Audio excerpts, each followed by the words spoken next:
जय भीम डीएससी जिंदाबाद जिंदाबाद जिंदाबाद। डीएससी को नौकरियों में लागू करो लागू करो लागू करो लागू करो। डीएससी को नौकरियों में लागू करो लागू करो लागू करो। जय जय जय जय जय भीम जय भीम जय भीम। जय कबीरा जय भीम जय भीम जय भीम। जय जय जय जय जय भीम जय भीम जय भीम। हरियाणा सरकार होश में आओ होश में आओ होश में आओ।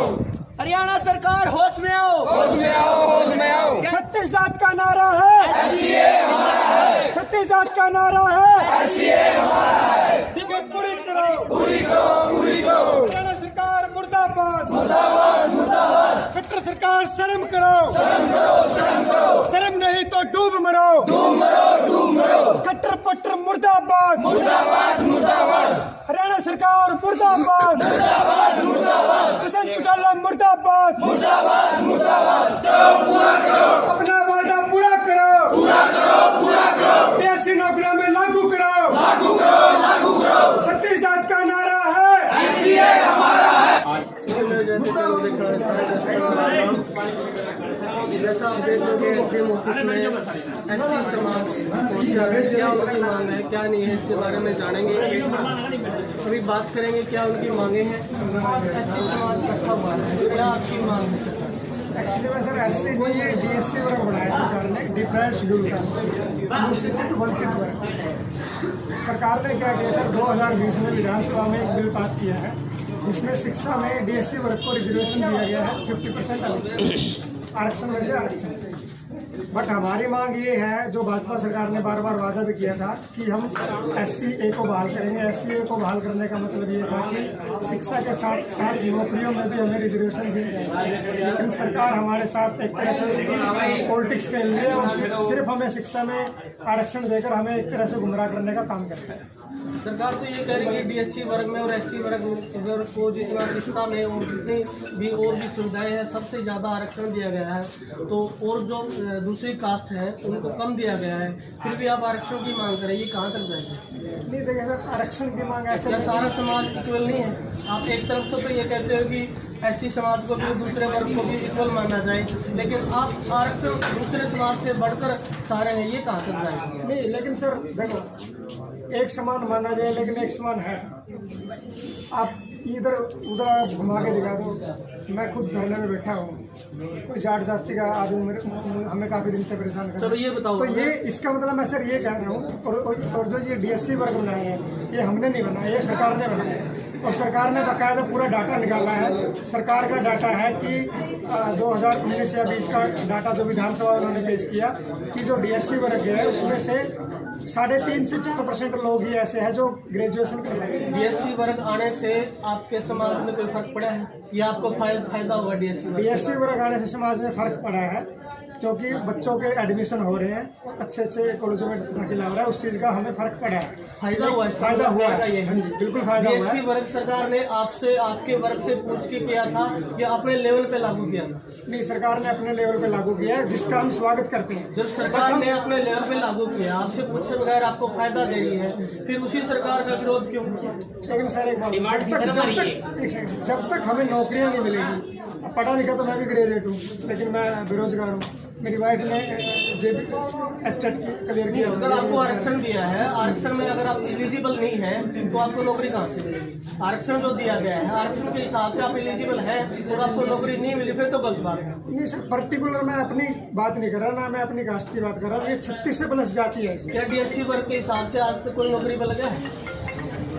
लगे हैं सर लेकिन बहुत कम। फायदा तो हुआ है ना डीएससी वर्ग का? नहीं सर डीएससी वर्ग का एजुकेशन में फायदा हुआ, नौकरियों में नहीं हुआ। नौकरियों में हम करवाना चाह रहे हैं। एजुकेशन में जब आज के समाज के डीएससी वर्ग के जब बड़े बड़े कॉलेज में बड़े बड़े यूनिवर्सिटी में जब एडमिशन नहीं हुआ करते थे, उसमें एडमिशन होएगा, बच्चा पढ़ेगा, वो एजुकेशन हासिल करेगा तो उसको नौकरी में तो ऑटोमेटिक फायदा होगा। नहीं लेकिन सर आप परसेंटेज वाइज देखिए ना, अगर एक पर्टिकुलर जात के मतलब हम पर्टिकुलर जात से मतलब क्या है? किस जात में ज्यादा आप मानते हो डीएससी वर्ग से ज्यादा फायदा उस जात को है? एससी बी देखो सर मैं किसी कास्ट का नाम नहीं लूँगा। एससी बी जो कैटेगरी थी वो समाज आगे है और हम उनकी रिस्पेक्ट करते हैं, हमारा किसी से विरोध नहीं है। लेकिन हम हमारा हक मांग रहे हैं। अगर वो आगे चले गए तो हमें भी आगे जाने का मौका मिलना चाहिए। ये बताइए डीएससी वर्ग का जो आप ये लेके चले हो धरना प्रदर्शन या मांगे, ये कितने दिन से चल रही है? ये हमारी सर 30 नवंबर से शुरू हुई थी। पहले हमने ज्ञापन एसडीएम टोहाना को दिया था, उसके बाद हमने 8 दिसंबर को नरवाना एसडीएम साहब को अपन देंगे, फिर उकलाना भी देंगे और सिरसा फतेहाबाद। क्या आपका ये धरना, ये मांगे, ये जो शोर है, जो आपकी मांगों के लिए आप नारेबाजी कर रहे हैं, सरकार का विरोध कर रहे हैं, ये ऐसा तो नहीं है कि आप आज आप ज्ञापन देके सौंप के घर जाकर सो जाओगे या बहुत लंबा चलेगा? पीछे भी ऐसा हुआ है कि नारेबाजी होती है, ज्ञापन दिया जाता है और जाके आराम से सो जाते हैं, दोबारा उस चीज़ के बारे में फिर कोई नई चीज़ आती है, फिर से धरना प्रदर्शन नारेबाजी फिर सरकार के खिलाफ करते हैं। नहीं सर, आपकी बात बिल्कुल जायज़ है। पीछे ऐसा हुआ है, बट अब की बार हमने मानेंगे, क्योंकि पीछे किसने लीड किया वो हम नहीं जानते, लेकिन अब की बार हम लीड कर रहे हैं। तो हम इसको अगला स्टेप कब होगा आपका? जल्दी अगर ये मांगे कितने दिन का टाइम दिया, अगर ये इतने टाइम में मांगे नहीं मानी गई तो आप क्या करोगे? देखिए सर, हमारी प्राथमिकता ये है कि अभी जो शीत सत्र शुरू होगा उसमें हमारे जो डीएससी के एमएलए है, उसमें चाहे अनूप दानक हो, चाहे विशंबर दयाल वाल्मीकि हो, चाहे रामनिवास सुरजाखेड़ा हो, कृष्ण बेदी हो, अगर इनमें से किसी ने शीत सत्र में आवाज़ नहीं उठाई तो हम उनके घरों का घेराव करेंगे। सबसे पहला स्टेप हमारा यही है।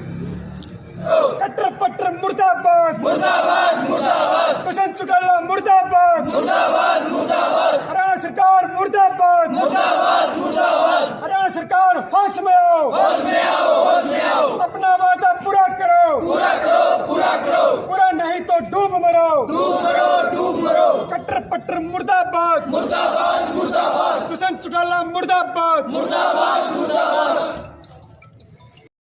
तो सर मेरा मानना तो ये है, जायज़ तो है, अगर किसी को उसका हक ना मिले तो जायज़ है। और जो भी मतलब डीएससी वर्ग के जितने मेरे एमएलए बैठे हैं विधानसभा के अंदर, उन्होंने भी समाज के प्रति ये चेताना चाहिए सरकार को कि जो मनोहर लाल खट्टर ने जो पहले वायदा किया था कि भाई हम अलग से, उन्होंने शिक्षा में तो वर्गीकरण किया है, हम कह रहे हैं कि भाई इसको रोज़गार में भी लागू किया जाए। और डीएससी में जो 42 से ज़्यादा जातियाँ हैं उनको सभी को मतलब जो बेरोजगार युवा है उनको फ़ायदा मिल सके। हमारी यही मांग है कि भाई डीएससी को नौकरियों में भी लागू किया जाए और हरियाणा सरकार इस पर ज़्यादा से ज़्यादा जल्दी और उसके अमल भी करेगी इस सरकार से। और मेरे समाज के एमएलए है जितने भी सरकार के अंदर बैठे हैं उनसे यही कहना चाहूँगा तो अब वही इसका सरकार को चेताएंगे और समाज को फायदा पहुंचाने का काम करेंगे। और अगर डीएससी का रोजगार में लागू ना किया तो आप देख ही रहे हो, हर जगह ज्ञापन दे रहे हैं सरकार के नाम, सीएम के नाम, आज भी अम्बरवाड़ा के अंदर ज्ञापन दे रहे हैं। अगर ये डीएससी रोजगार आरक्षण हमारा लागू नहीं किया तो हम आने वाले चुनाव में इसका बहिष्कार करेंगे, सरकार का बहिष्कार करेंगे। जी देखिए, सरकार के बहिष्कार की एक बातें जो है यहाँ पर रखी गई है। चुनाव लगातार आते जाते रहे, किस प्रकार की तैयारियां आप करेंगे इसको लेकर के, किस प्रकार का बहिष्कार करने का काम करेंगे? सबसे पहले तो नमस्कार चैनल को, पूरे चैनल को जिसने हमारी बातें आगे पहुंचाने की, सरकार को पहुंचाने के लिए आप आए चैनल से जी। तो सबसे पहले तो आपको नमस्कार, धन्यवाद। तो आपने जैसा पूछा कि आप कैसे विद्रोह करेंगे, ठीक है, तो जैसा कि सभी साथियों ने बता दिया, हम सरकार का विद्रोह करेंगे। हम है ना धरना प्रदर्शन करेंगे और आगे लोकसभा और विधानसभा के चुनाव आने हैं, ठीक है। तो सरकार ने वादा किया था कि हम इस समाज के साथ खड़े रहेंगे, डीएससी समाज के लिए साथ खड़े रहेंगे, लेकिन इन्होंने आधा ही काम किया है। इन्होंने सिर्फ एजुकेशन में लागू किया है, नौकरियों में लागू नहीं किया, ठीक है। तो मांग तो हमारी दोनों ही थी, ठीक है। अब भी मांग है कि हमारी नौकरियों में और राजनीति में भी लागू करेंगे। हम सरकार को वोट नहीं देंगे, सरकार के खिलाफ वोटिंग होगी हमारी। देखिए, ये बातें धरना प्रदर्शन यही बातें लगातार किसान आंदोलन में भी बोली गई थी, लेकिन बावजूद उसके किसानों ने भी उनको वोट दिए है, सरकार को जी बिल्कुल। आपके साथ इसी प्रकार से अगर हो जाता तो नहीं, हमारा तो यही है कि जो पूरा डीएससी समाज है वो सरकार के खिलाफ वोटिंग करेगा, ऐसा ही है, और धरना प्रदर्शन करेगा। और अगर हमारी मांगें नहीं मानी तो पूरे डीएससी समाज कितने बड़े लेवल तक जा सकता है अगर बात की जाए डीएससी वर्ग?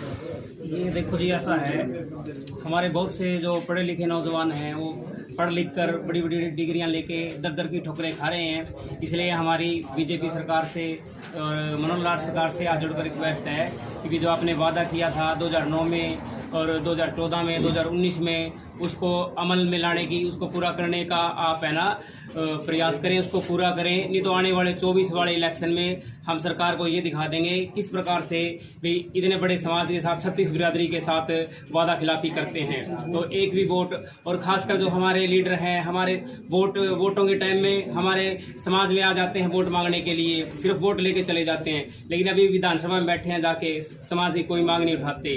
तो इसलिए उन नेताओं को जो भी हैं, हमारे आपको पता है अनूप दानक जी हैं, कृष्ण बेदी जी हैं, सुनीता दुग्गल जी भी हैं, और जितने भी लीडर हैं हमारे, हम उनको ये चेताना चाहते हैं, अगर अब इस समय अगर आप लोगों ने ये काम नहीं किया तो आने वाले समय में बीजेपी सरकार को कोई वोट नहीं दिया जाएगा और आपको समाज में नहीं घुसने दिया जाएगा। इसलिए आपसे हमारी हाथ जोड़ के रिक्वेस्ट है कि आप डीएससी में नौकरियों में लागू करने की हमारी जो आपसे प्रार्थना है उसको अमल में लाएं और उसको लागू करें। जय भीम, जय भारत। जी, माध्यम से मैं दिखा भी रहा हूँ प्रतिनिधि जो है वो ज्ञापन देने के लिए पहुंचे हैं और किस प्रकार से अमल किया जाएगा ये देखने वाली बात रहेगी।